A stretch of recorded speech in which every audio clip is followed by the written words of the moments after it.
Welcome to the new JFK show. Gary King's temporarily missing in action, and I'm, of course, recovering from double bypass. But I wanted to get back on the air, especially when Larry has so much good stuff to report. Tonight, he's going to be talking about the Jack Ruby trial transcript and related, among other events, publications to JFK and the Unspeakable by James Douglas, which many of us admire greatly, even though we may regard it as having its own flaws, which is unsurprising since there is yet to be published the unflawed work of anyone.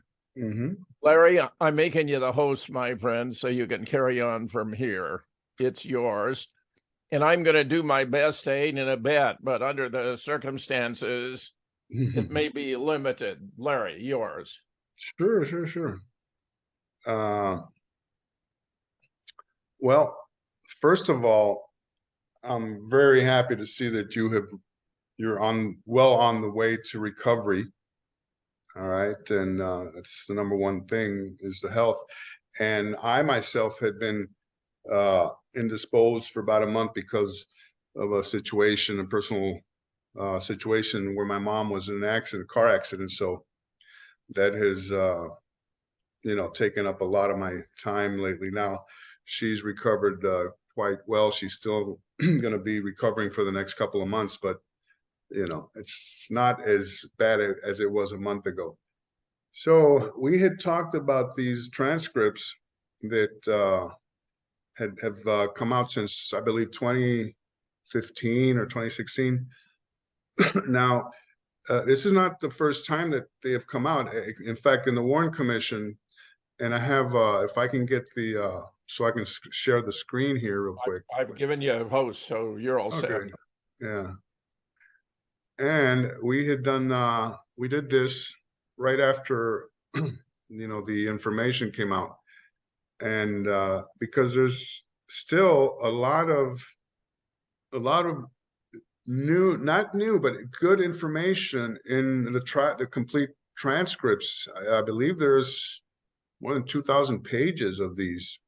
And Mark Shaw, who did a book on Dorothy Kilgallen and investigated Melvin Belli, the attorney who was supposedly there to defend Jack Ruby's interests, when in fact he was brought in to sabotage the whole Jack Ruby trial, and make him look like a lone nut. One lone nut kills another lone nut.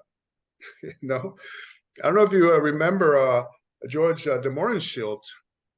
There's an interview of him, and he's actually mocking this. He's saying, I can't believe, this is only happens, in America, where, one lone nut takes out the president and another lone nut takes out the assassin. The lone nut who did the, so. Of course, it's ridiculous on its face. Yeah, so Jack Ruby and his trial happened in 1964, went from March the 4th to 14th. And obviously the guilty verdict was rendered. And he had a group here of lawyers, led, like I said, by Melvin Belli, but Joe Tonahill, who was actually the only one who tried to advance Ruby's interests, and bring in certain angles of the case here. And it's very interesting because if you read the transcripts, you can tell that Belli is pulling one way and Tonahill is pulling the other way. All right. So Belli was a sham cover lawyer, whereas Tonahill was actually trying to give him a defense. Yeah, exactly. And why am I not surprised? No, of course not. So from the beginning, he tried to paint him as loco, and attempting to make it an open and shut case based on, and this is really something, because it's laughable, a state of mind that only happened on November the 24th as a result of a rare variant of epilepsy, which could be temporary or permanent. Well, look at it, Larry. We know that the whole shooting was fake, so they had to make up something that would give Ruby a reason not to remember the action they're claiming he perpetrated when he did not do so. So it's going to have to be something fantastic. I mean, this is so improbable. It's beyond reason to accept this as a defense. Yeah, and the thing about all of this is that where Dorothy Kilgallen inserts herself into this and goes to Dallas, and starts to dig, Heck, one of the first things she dug when she got to Dallas was that it wasn't William Whaley who was the first first cab driver. It was a guy named Darrell Click, and that was in the newspapers and everything. So, I mean, she gets to Dallas, and people are shaking, because she's there investigating. And that's another thing that I have to give women, the women of JFK, that I say a lot of credit. A lot of the early investigation and impulse to clarify what was going on came from women. Mary Farrell, Beverly Benson, wherever, yeah, you name it. Outstanding examples. Shirley, yeah. And so that's why I always like to give them their proper place in the JFK investigation thing. Now, the unwritten rule, of course, was not to bring any witnesses who might have associated Ruby with Lee, and of which there were plenty. All right. Belli tried to unsuccessfully change the venue, having noted that no juror had missed Ruby shoot Lee Oswald on TV, obviously. And as a result, the prosecution, which was led by Henry Wade and Bill Alexander, that was the cream of the crop there, they were able to get that quick guilty verdict, Now, once the trial ended, the defense appealed, and obviously, they saw, so much malfeasance here that the verdict was tossed out and they ordered a retrial, And this is from the website that actually comments on the trial and how this whole thing ended up, getting a new trial, and then Ruby conveniently dying of a rare stomach or cancer, the liver. They found liver in his liver, brain, lungs. Might that have been related to perhaps Judy's work? Of course. Absolutely, 100%. Yes. Mm-hmm. And of course, if it were not for Rouse and Kay, we'd still think that Jack Ruby had shot Lee Oswald. So I got to give Ralph a compliment when deserved, even though in other regards, I think he's gone off the wall. Oh, there's a lot of especially that incident where they put the bag over the guy's yeah. and you really see it in a bit. I wish Gary was here. He's got it tucked away somewhere. So like I said, I was talking about Mark Shaw, and he went and he did presentations because he's written 2 books, one on Dorothy Kilgallen and one on Belli. Okay, now we all know that she met an untimely and suspicious death by suicide, where she joins a long list of convenient deaths.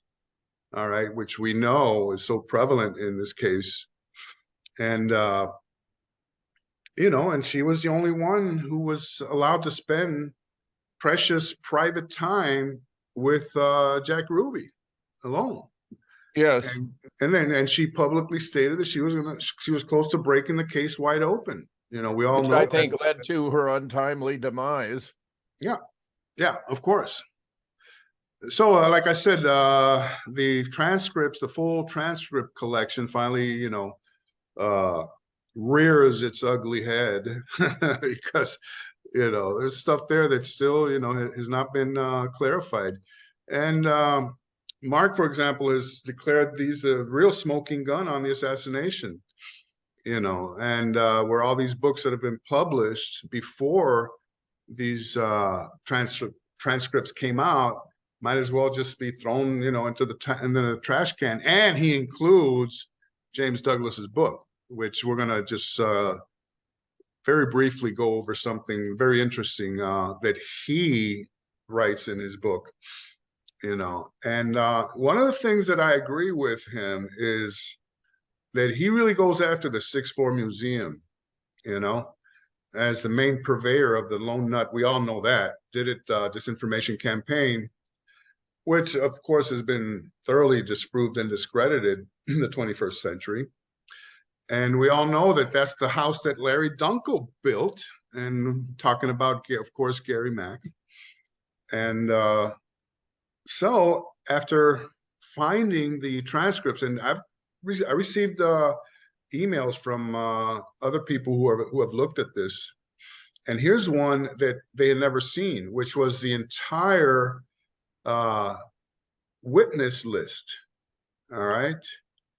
And very interesting, because obviously, a lot of people that we know here from the DPD, Lavelle, Graves, Rose, Rose was the forensic guy. Yeah, he's a medical examiner, right? Yeah, examiner, right. County, yeah. Right. Fritz, let's see, John Newman, but not Bill Newman, John Newman. That's Newnham, and we're going to talk about him now. He's very important in this whole thing, because he worked at the Dallas Morning News.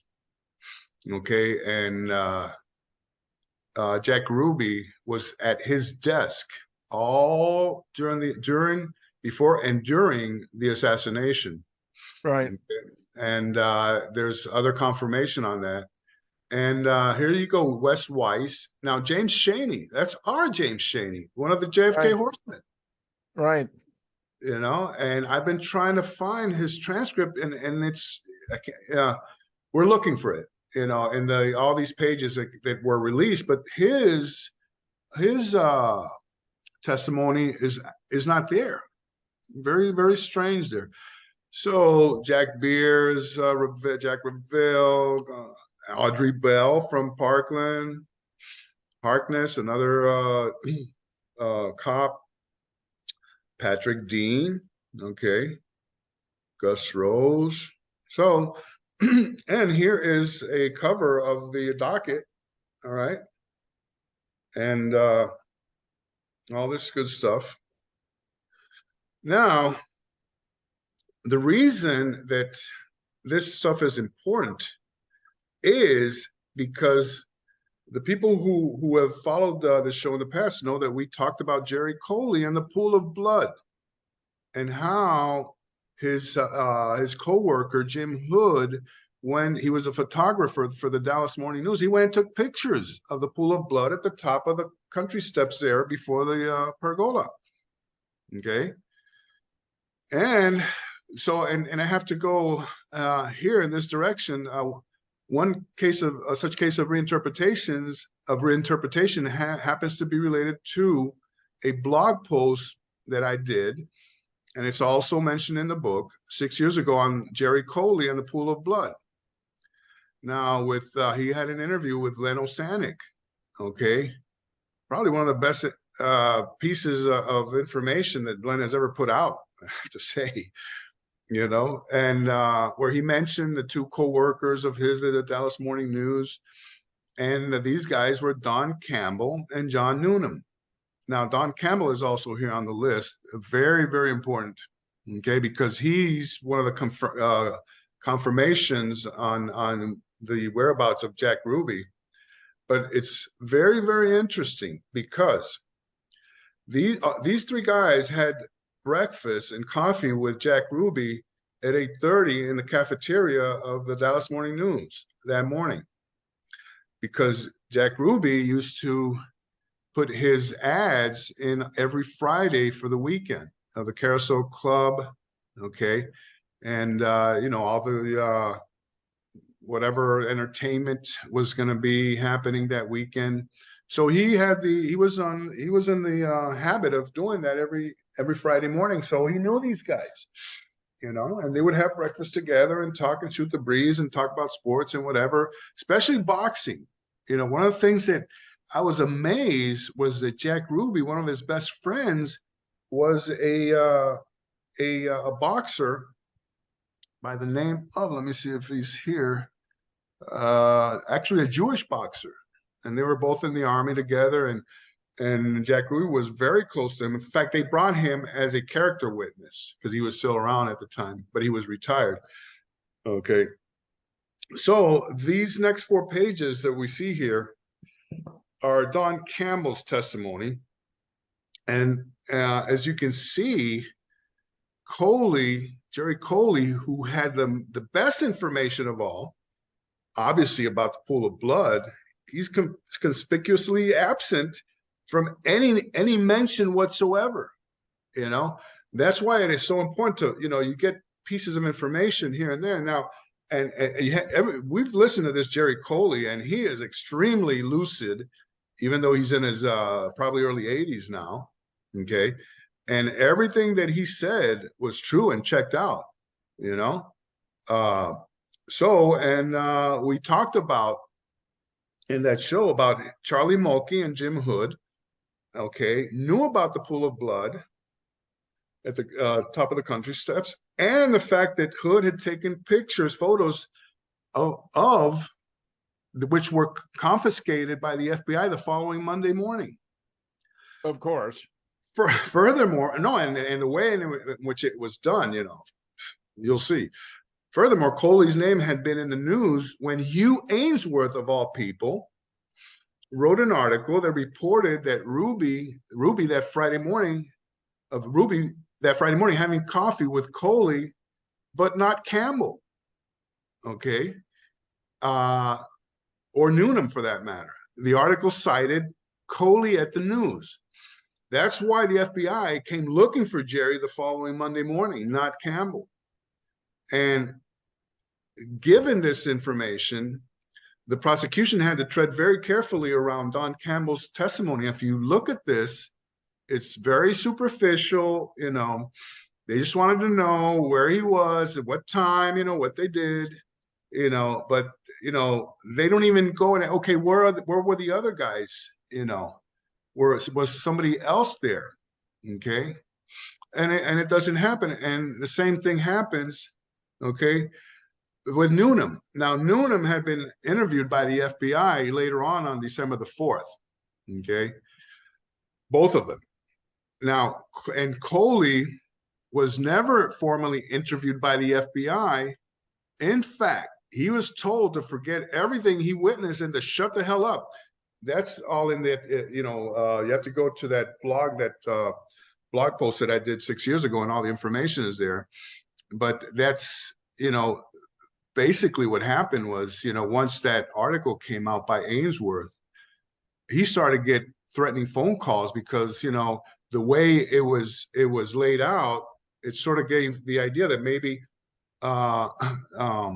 Coley, had something to do with Ruby and helping him in some way. So he starts getting threatening phone calls, and his wife starts to, receive these calls, and that's what really hit the fan there. It was Coley who really was in deep water because of the pool of blood, and they really had to shut him up.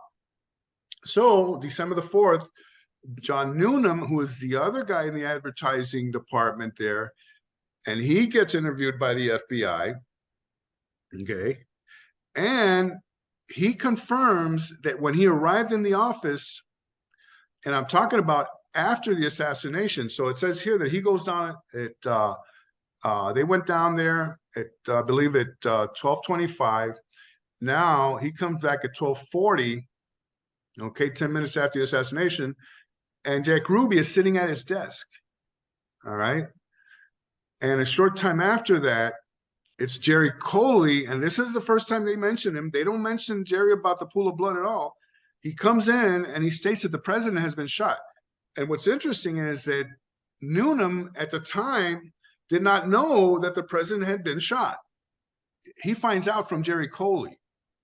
Okay, so everyone in the room and the people that were there, and they turn on the TV, and all this, you know, and then Ruby doesn't leave until 1:30. Okay. Could not state the exact time, but he estimated it to be around 1:30. Then again, that's an FBI document, you know, just take it, you know, whichever way you want. So like I said, both of them had left the building before 12:25 to watch the parade. Okay. And but you could see the parade from afar if from that northwest corner of the Dallas Morning News building. You know, you could see the cars and you could see them going up Houston and then turning Elms and whatever. Okay. So similarly, Coley's co-worker, John Noonan, is called by the prosecution. Okay, the prosecution. And he tells them, you know, what's your profession, you know, your occupation, you know, how long you've been working there and whatever, blah, blah. You know, would you recall whether or not that was the day the president did see the parade? I did. You see Jack here in this courtroom? Uh-huh. When you got back to the office at 12:40, was he there? Yes, he was. Okay, so he's confirming. Okay, and that he was sitting at his desk, how long he had seen him, you know, the whole gist of the relationship, you know. And right here goes, where was he? He was sitting at my desk. Yeah. Okay. And what Jack, you know, it was customary for him to do, you know. So there's a passage here that says how long it took for him to walk back. Okay. So he says 10 or 12 minutes. It's here somewhere. But and that's one of the things that I found very interesting, because if he goes and he walks from Dealey Plaza back to the Dallas Morning News 10 to 12 minutes, okay, and he's a young guy, and so we can use that as a yardstick for James Alchins making it back to the Dallas Morning News from a much farther away position at the scene of the crime on Elm, and where he was captured in a lot of photos hanging around Dealey Plaza well after the assassination. Okay, where this admission here, as far as I'm concerned, says, you know, this throws away any remaining idea that Alchins could have made it back on time to get the Alchins 6 out at 12:57 or 1:03. Obviously not true. Okay, so I just put that as an aside. Okay, but here's what's really, really interesting. Okay, because they bring in this guy, Garnett Claude Hallmark, and he ran the All Right parking business at 1208 Commerce. Okay, and they asked him, you know, did you see Ruby that Saturday? Okay, so Ruby shows up at his place of business to borrow the telephone on the afternoon of the 23rd. According to Hallmark, Ruby made 2 phone calls. His attorney, Joe Tonahill, wanted to make sure the second phone call was brought into the record. Now, Tonahill is the one that we just mentioned. He's fighting for Ruby, you know. Obviously, it wasn't Belli who would, you know, bring this into the record. He wanted to establish that Jack had been roaming. Tonahill also wanted to establish that Jack had been roaming the halls of City Hall, playing the part of the reporter and mixing in with many reporters who had arrived in Dallas to cover the assassination. Okay. And right here, Tonahill, and he goes, what was the occasion, the 22nd or the 25th? The 23rd, Saturday afternoon. What did he say with reference to being a reporter, if anything? He said he was making like a reporter. Now, the phrase making like a reporter was mentioned twice in here. It's a little bit at the top here, but yeah. Which, of course, made reference to Ruby's known presence at City Hall the night before, where he even corrected Henry Wade when he mentioned Lee's involvement in the pro-Cuba committee, and right. Ruby responding that it was the fair play for Cuba committee, of course. Right. And and then Ruby asked for Wes Weiss, and this is a conversation of the parking guy, you know, Hallmark. Okay, this is the testimony of him. And it said, no, making like a reporter, yes. While dialing the number, did Ruby ask you anything that you recall? No, he commented about what had happened to the president. It was terrible. Did he mention anything with reference to the Colony Club? Yes. He asked if the Colony Club would be open. And what did you say? I told him I don't know. Okay. And a little further down. Okay. Now, how about the next one? Phone call. Okay. Did you know who he asked for, or did he ever get who he was calling, or couldn't you tell for sure? And he said he was asking for Wes Weiss. So this second call is to the radio station where Wes Weiss worked. And he's obviously has some kind of information for him. Okay.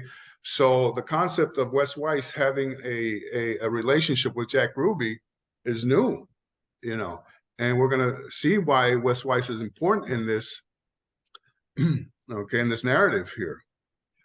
You were very close to hear what he was saying. Is that right?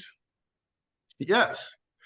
Now, Tonahill appeared to continue to defend Ruby's interests, and at that point drew attention to the fact that, as witnessed by Hallmark, Ruby told whoever he was talking to that he would be there. He would be there. Then inexplicably, he changed the subject to make change for a $10 bill. I mean, that's, you know, that you would not expand on that is, I mean, if you want to, you know. No, it's bizarre. You're right. Yeah, clearly he said something he didn't mean to say. Yeah, and so now we have this comment here of Ruby saying that he would be there, and it opens up obviously a whole new aspect to this. But the gist of the testimony appears to show that Jack was scouting the Dallas Police Department on Main and Houston, attempting to find out exactly when the Oswald transfer from City Hall to the county jail at the DPD would take place. Now, don't forget, Jack can go in and out.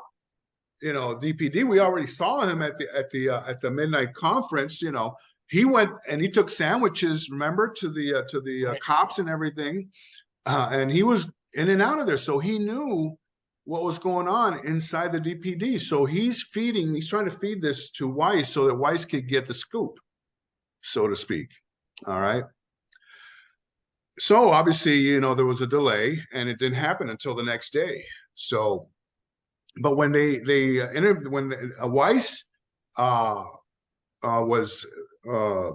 gave his testimony, he made it look like Jack was some kind of crazy ass groupie, you know, just trying to, you know, be at the place, you know, where it happened and talk to important people, you know, and that's not the case at all. Now, I want to stop this share here, and I want to go to.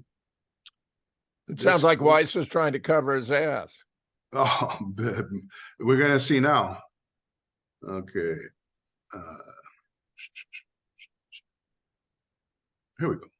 Now, for those, okay, who are familiar with this book, JFK and the Unspeakable, okay, and he witnessed something very, very important on the day of the assassination, okay, and so on December the 4th, he's at that time he was a newscaster specializing in sports, okay, and he gave a luncheon to talk to the Oak Cliff Exchange Club at El Chico's restaurant. At the urging of his listeners, he changed his topic from sports to the president's assassination. Okay. President's assassination, which Weiss had covered. He described to his luncheon audience how he, as a reporter, had become a part of Jack Ruby's story. Weiss's encounter with the man he knew as a news groupie came on the grassy knoll the day before Ruby shot Oswald. Okay. Weiss had just completed a somber day after assassination radio newscast from the site Bank with Reese. While he sat in his car in silent reflection beside the Texas School Book Depository, he heard a familiar voice, "Hey, Wes." Okay. And, you know, he sees this portly figure, you know, and so he's, you know, all this that you're seeing here, is another angle here where Jack Ruby is trying to play him into being, you know, some kind of crazy guy, okay? Which obviously, you know, came in very, very handy, okay? Now, this is the important stuff here about Wes Weiss.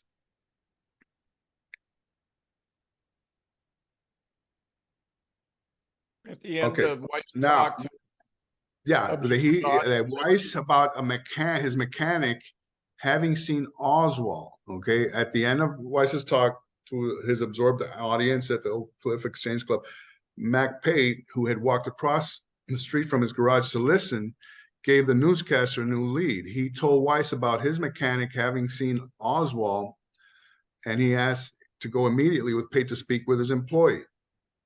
As Wes Weiss told me in an interview 4 decades later, he then put a little selling job on Mr. White to reveal what he had seen.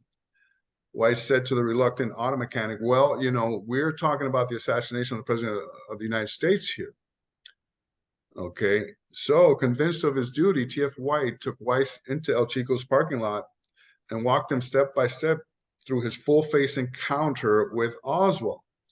Weiss realized the car had been parked at the center of Oswald's activity in Oak Cliff that afternoon, 1 block from where Oswald got out of the taxi, 6 blocks south of his rooming house, 8 blocks north of his arrest at Texas Theater. Taking notes, Weiss said, I just wish you had gone to license. Wait, Larry, I want to call you on this.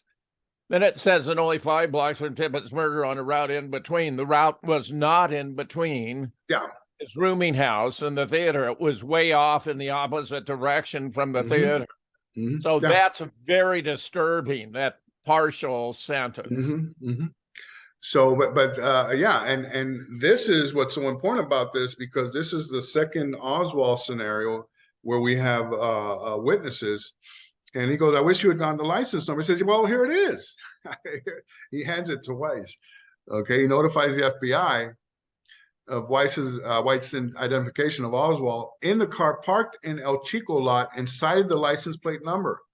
FBI agent Charles T. Brown Jr. reported from an interview with Milton Love, okay, whose Plymouth that was, Carl Amos Mather of Garland, Texas. Agent Brown then drove to that address. He reported that the 1957 Plymouth bearing license plate PP4537 was parked in the driveway of Mather's home in Garland, a suburb of Dallas. Thus arose the question of how a license plate for Carl Amos Mather's Plymouth came to be seen on the Falcon in El Chico's parking lot with a man in it who looked like Oswald. Yeah, it was a Falcon. We jumped a little bit. Okay, so, and that's the information that they had on the second Oswald. Okay, so take it whatever way you want to, but you know, this is another instance here of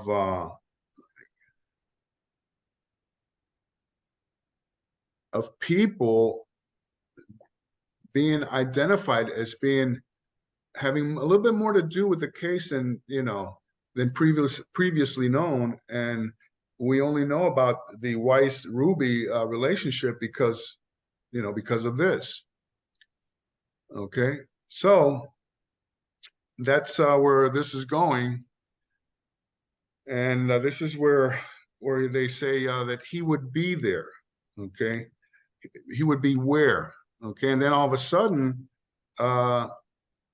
inexplicably, Tony Hill goes, I believe then you change a $10 bill for him.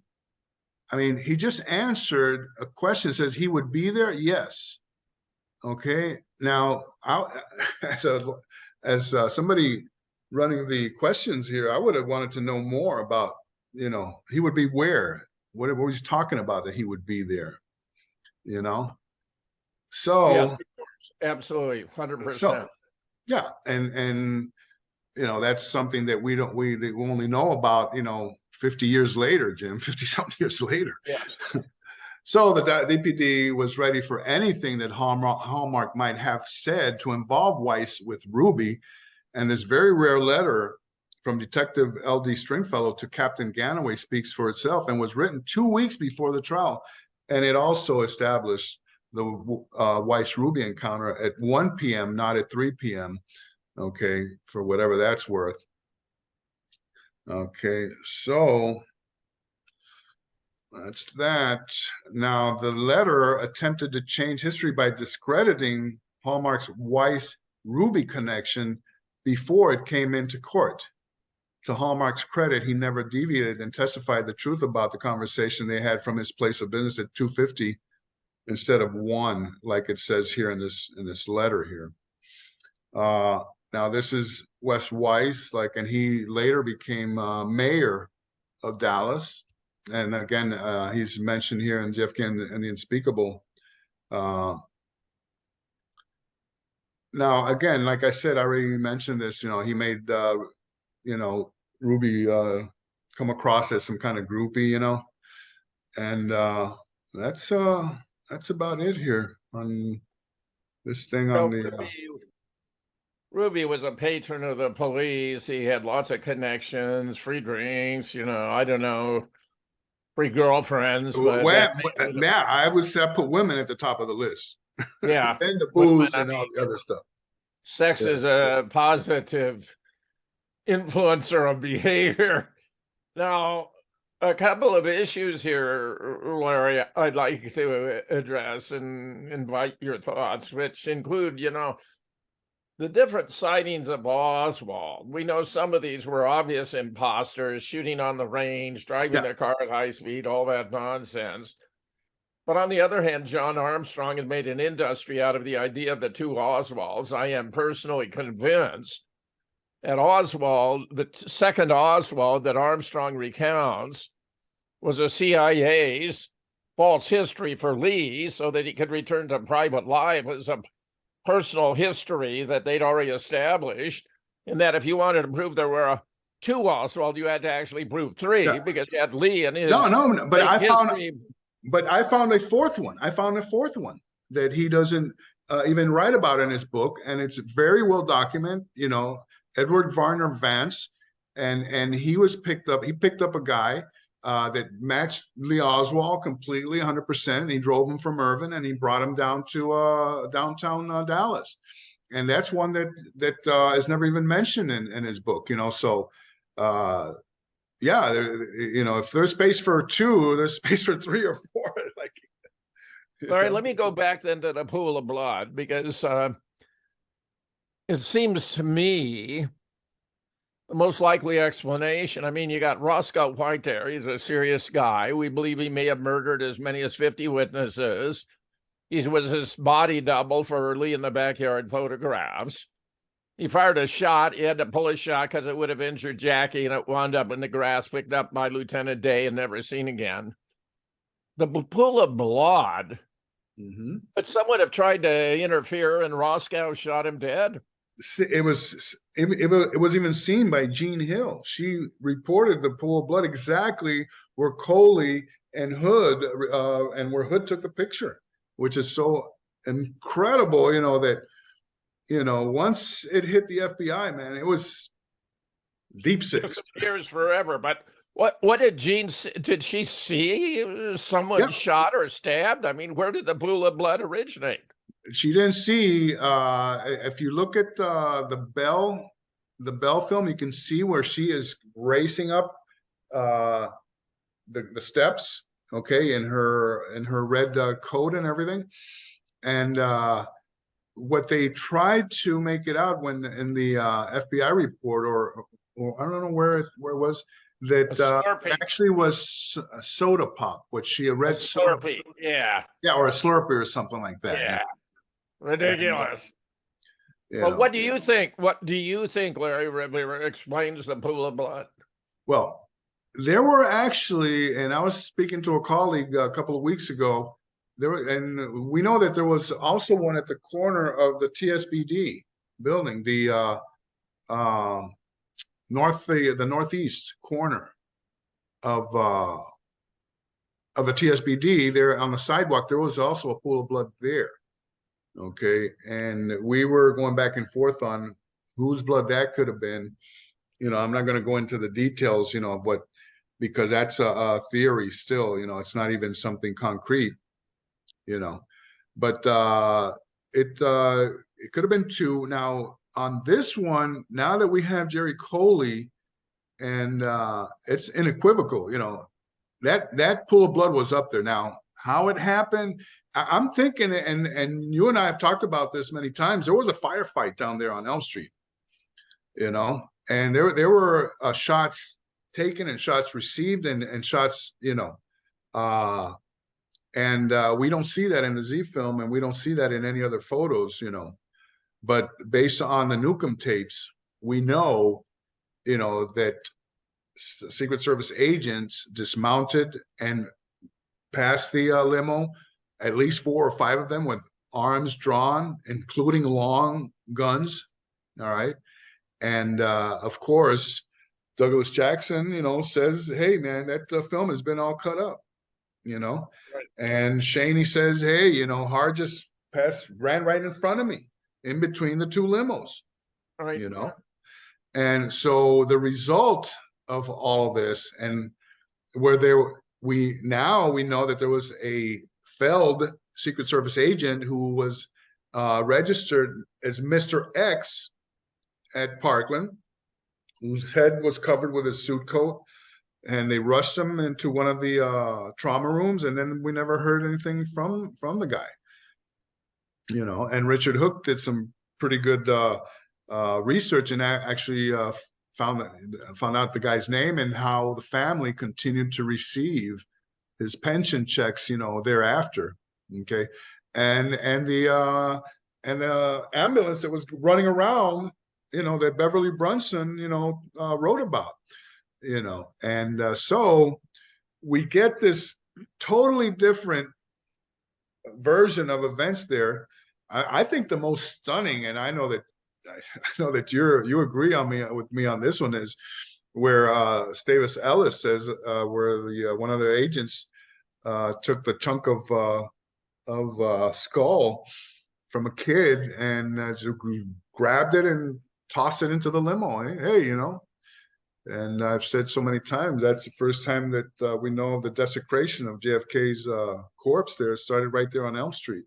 And I believe it was indeed the Harper fragment they later brought back and planted further down on the street Yeah, where the shooting took place and all that. Crazy.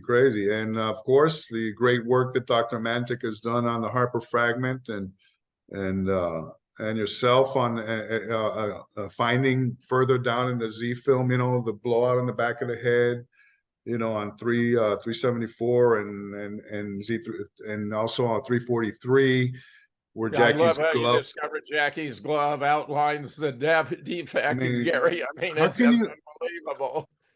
How can you, put something like that, not give it the proper importance, But I think AI is gonna turn this around.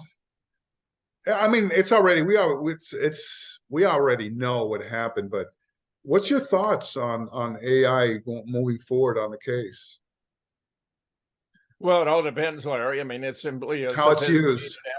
Sophisticated application of a computer program that is in accordance with programming instructions, and therefore you can use it to derive false conclusions as well as true. And there, it's got to be safeguarded by original. It's got to be safeguarded by original research, as you have been pioneering with your 3D reconstruction and the like, to verify whether it's on the right track. And then you can fine tune what AI turns out to verify that its results are in fact independently corroboratable. So what you're saying is that calibration is going to be essential. Yeah, absolutely. Yeah. Mm-hmm. Yeah, so that you get the same set of circumstances. You can program a computer to get 2 + 2 = 5. I mean, yeah, of course. So, however, if the correct AI program or routine can be applied, obviously, the man in the doorway is going to be number one. And going back that now it's been almost 9 years since we did that, and not a single person has come forth to refute the findings on the man in the doorway, and especially after following the methodology that is painstakingly laid out in the book and the paper, in the research, and where nobody, not a single person, Jim, has come out and said, okay, I took the same images of Lovelady and Oswald and the man in the doorway, and I have different results. Bring them. Right. Which is the way science. scientific. That's the beauty of science, Larry. It's replicable and you get the same results. And the reason no one has undertaken to replicate David Mantick's findings is because they would get the same results, and they want to conceal the fact that he blew the whole case apart. I mean, you go back to assassination science, and the unraveling of the cover-up was decisively established there, as it had been by his and Bob Livingston presentation in 1960. No, that and murder in Dealey Plaza, those are essential reading, and I have to, if you never picked up Murder in Dealey Plaza, Assassination Science, or the Great Zapruder film hoax, then, I mean, because those are three of the most important books, and they're still relevant today. There are things that we've been able to move forward, like the man in the doorway, obviously, the Great Zapruder film hoax, with the people, that contributed to that book, Jack White, Costello, what's his name? Lifton. Exactly. I mean, so those are the books that you will not see at the sixth floor museum. That's right. It's ironic, as even Vincent Bugliosi acknowledged in his massive effort to resuscitate the Warren Report, Reclaiming History, that these were the only exclusively scientific books ever published on the assassination, and yet he ignored the conclusions. I mean, it's so blatant, Larry. It's so blatant. Yeah. That's right. Listen, I want to thank you for wonderful stuff about Jack Ruby's trial. When we get Gary back in the saddle, we may add to it. I'm going to invite him to add, if he might want, to this, to round it out to an hour even. But I'm very appreciative of this opportunity, Larry, because we want to keep the ball moving, pushing the envelope. Yeah. You're doing a great job of it, my friend. Well, we still have a little ways to go, but now with the 60th coming around, and seeing that mainstream media continues to, I mean, it's incredible, that there is still the feeling, in the mainstream media that Lee Oswald, shot Kennedy from up there, and that's it, and then Ruby did, Remember what James Files said to me: once the government takes out position, it sticks with it. It will never change. Yeah. The government will never change. So it's committed to its Warren Commission conclusion, regardless of the evidence. That's right. Which shows this is all politics. This has nothing to do with science, investigation, truth, research. No, not at all. And now that we have the information on Lee Oswald's passport, and so, and everything that you just keep building, and the blatancy of the fraud just grows to staggering, mind-boggling proportions. Yeah, we're not even going to go into Mexico City because I know. Wonderful stuff, Larry. That stuff has been, completely. Thanks, my friend. Gary will give this a number and add whatever he likes, but I appreciate having this opportunity to converse with you, my friend, once again. And in the background, this is Richard's, Richard Hook's 50 Points of Light, still relevant today. Absolutely. He was a good guy. What we did was we just built on top of his research and confirmed his findings. Very nice. Nice ad. All right. Thanks so much. Take care. Okay. Gary King will add an intro and a conclusion for tonight's program. Thanks. I can't hear you. I said Gary King will add a conclusion and an introduction. Okay, now. Gary King will add an introduction and a conclusion to tonight's program. Okay. Yeah. Thanks, Larry. Okay, take care, Jim. Bye now. Okay.